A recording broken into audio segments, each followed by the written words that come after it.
इस्लाम के 5 अरकान। इस्लाम के 5 बुनियादी सिद्धांत। इस्लाम एक तौहीदी मजहब है जो एकेश्वरवाद पर आधारित है। ये वो मजहब है जो अल्लाह की तरफ से आखिरी रसूल व नबी मोहम्मद सल्लल्लाहु अलैहि वसल्लम के जरिए इंसानों तक पहुंचाया गया। आज दुनिया का कोई भी हिस्सा ऐसा नहीं जहां पर इस्लाम को मानने वाले मौजूद न हो। इस्लाम की मुकद्दस किताब कुरान करीम दुनिया में सबसे ज्यादा पढ़ी जाने वाली किताब है। इस किताब का अध्ययन करने वालों की संख्या 1.8 अरब से भी अधिक है।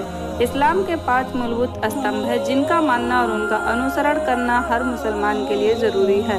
अगर कोई मुसलमान इनमें से किसी एक का भी इनकार करता है तो अल्लाह की नज़र में बागी माना जाएगा और उसका इस्लाम से कोई ताल्लुक न होगा। इस्लाम के 5 बुनियादी सिद्धांत शहादत, नमाज, रोजा, ज़कात और हज है। शहादत से तात्पर्य एक अल्लाह की गवाही देना और उसके रसूल पर यकीन रखना है। अगर कोई व्यक्ति कलमा शहादत पर यकीन नहीं रखता है तो उसे मुसलमान नहीं माना जाएगा। इस्लाम में दाखिल होने के लिए कलमा शहादत का पढ़ना और उस पर यकीन रखना आवश्यक है। कलमा शहादत के बोल ये हैं: ला इलाहा इल्लल्लाह मुहम्मदुर रसूलुल्लाह। नमाज इस्लाम का दूसरा और सबसे अहम स्तंभ माना जाता है। एक मुसलमान पर 5 वक्त की नमाज का पढ़ना फर्ज है। अगर कोई मुसलमान इन नमाज को छोड़ता है तो वह गुनहगार माना जाएगा। हजरत मोहम्मद सल्लल्लाहु अलैहि वसल्लम के दौर में जब भी कोई गैर मुस्लिम इस्लाम कबूल करता तो उसे सबसे पहले नमाज पढ़ाना सिखाया जाता। मोहम्मद सल्लल्लाहु अलैहि वसल्लम ने फरमाया कि क़यामत के दिन सबसे पहला हिसाब नमाज का होगा। याद रहे, नमाज किसी भी हालत में माफ नहीं।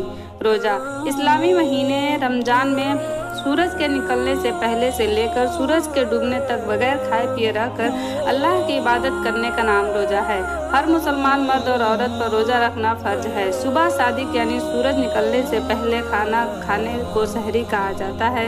रोजा रखने का मतलब सिर्फ खुद को भूखा रखना नहीं है, बल्कि ये एक जरिया है जिसके जरिए आप गरीबों की भूख का दर्द समझ सके। जानबूझकर रोजा छोड़ना और उनका न रखना बहुत बड़ा गुनाह है। ज़कात हर उस मुसलमान के लिए जो इस्लाम की नज़र में आर्थिक रूप से संपन्न है, उसे प्रति वर्ष अपनी आमदनी का 2.5% गरीबों को दान देना आवश्यक है।